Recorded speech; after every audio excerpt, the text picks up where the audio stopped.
300 কে challenge complete না হলে content monetization setup পাবেন কিনা সেই বিষয়টা ক্লিয়ার করব আজকের এই ভিডিওতে। তো হ্যালো এভরিওয়ান, আসসালামু আলাইকুম।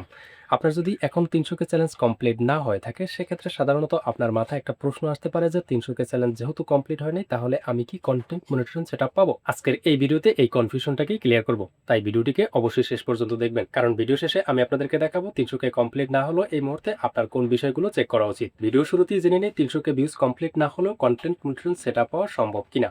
এজন্য আপনাদেরকে ভিডিও শুরুতে একটা গুরুত্বপূর্ণ বিষয় জানিয়ে দেওয়া দরকার। সেটা হচ্ছে কন্টেন্ট মনিটাইজেশন সেটআপ প্রোগ্রামটা এখন পর্যন্ত কিন্তু ইনভাইট অনলি প্রোগ্রামে রয়েছে। অর্থাৎ শুধুমাত্র 300 কে ভিউজ চ্যালেঞ্জ কমপ্লিট করার সঙ্গে সঙ্গে আপনি কন্টেন্ট মনিটাইজেশন সেটআপ পেয়ে যাবেন, বিষয়টা এমন না। আপনার কাছে যদি অলরেডি 300 কে চ্যালেঞ্জটা এসে থাকে আর আপনি যদি সেটাকে কমপ্লিট করতে পারেন সেক্ষেত্রে আপনি ধরে নেবেন আপনি ফেসবুকের দেওয়া গুরুত্বপূর্ণ একটা মাইলস্টোন ফলো করেছেন। কিন্তু এটাকে আপনি এমনভাবে দেখবেন না যে 300 কে চ্যালেঞ্জ কমপ্লিট করেছেন বিদায় আপনি কন্টেন্ট মনিটাইজেশন সেটআপ নিশ্চিতভাবে পেয়ে যাবেন। আবার 300 কে চ্যালেঞ্জ কমপ্লিট করতে পারেন নাই এজন্য আপনি মনে হয় কন্টেন্ট মনিটাইজেশন সেটআপ পাবেন না। তাহলে এখন প্রশ্ন হলো ফেসবুকের কন্টেন্ট মনিটাইজেশন সেটআপ দেওয়ার জন্য ফেসবুক আসলে কি দেখে?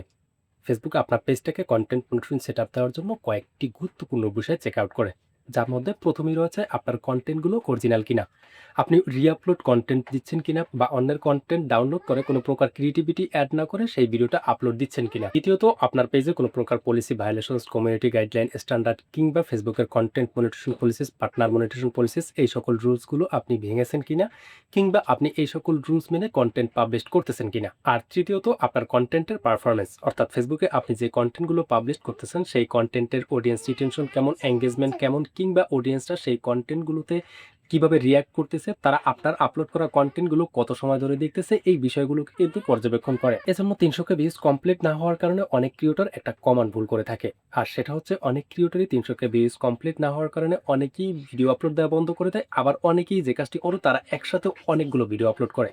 এই ২ টা কাজই কিন্তু ভুল। কারণ ফেসবুকে আপনি একসঙ্গে অনেকগুলো ভিডিও আপলোড দিলেই যে আপনার ভিডিওগুলো ভাইরাল হয়ে যাবে বিষয়টা এমন না। আবার আপনি ভিডিও আপলোড দেওয়া বন্ধ করে দিলেও কিন্তু আপনার পেজের পারফরম্যান্স কমে যাবে। সেক্ষেত্রে কিন্তু আপনি ৩০০ কে চ্যালেঞ্জ কমপ্লিট তো করতে পারলেনই না, কনটেন্ট মনিটাইজেশন কিন্তু সেটআপ পাবেন না। এজন্য আপনাকে যে কাজটি করতে হবে, আপনাকে নির্দিষ্ট পরিমাণ কনটেন্ট দিতে হবে এবং কোয়ালিটি কনটেন্ট আপলোড দিতে হবে।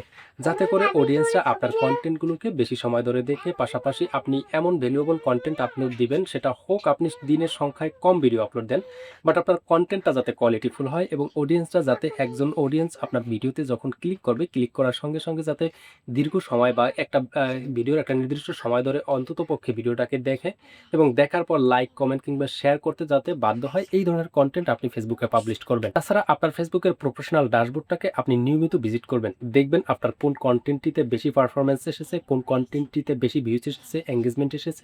সেই ধরনের কনটেন্ট থেকে আপনাকে কনটেন্ট আইডিয়া নিতে হবে। পাশাপাশি আপনার অডিয়েন্সদের করা কমেন্টগুলোকে বিশ্লেষণ করে আপনাকে নেক্সট কনটেন্ট বানাতে হবে। তবেই কিন্তু আপনি আপনার ভিডিওগুলো ভাইরাল করতে পারবেন। তাই আপনি যদি এখনো 300 কে চ্যালেঞ্জ কমপ্লিট করতে না পারেন সেক্ষেত্রে ৫টি কাজ করুন। প্রথমত আপনার মনিটাইজেশন ট্যাব থেকে বর্তমান এলিজিবিলিটি চেক করুন।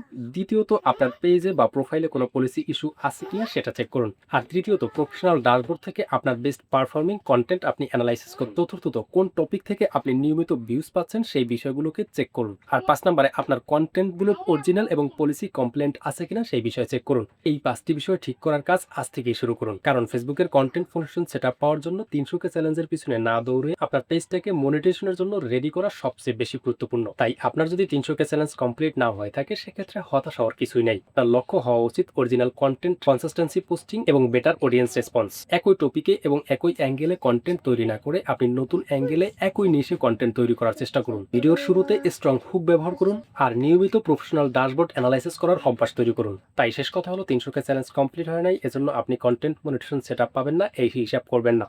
আবার আপনার 300 কে চ্যালেঞ্জ কমপ্লিট হয়ে গেলে আপনি কন্টেন্ট মনিটাইজেশন সেটআপ পেয়ে যাবেন এটাও নিশ্চিত নাই। এজন্য আপনাকে প্রতিনিয়ত অরিজিনাল, কোয়ালিটিফুল এবং কনসিস্টেন্সি পোস্ট করতে হবে এবং আপনার পেজটাকে মনিটাইজেশনের জন্য রেডি রাখতে হবে। তবেই আপনি ফেসবুকের কন্টেন্ট মনিটাইজেশন সেটআপ পেয়ে যাবেন।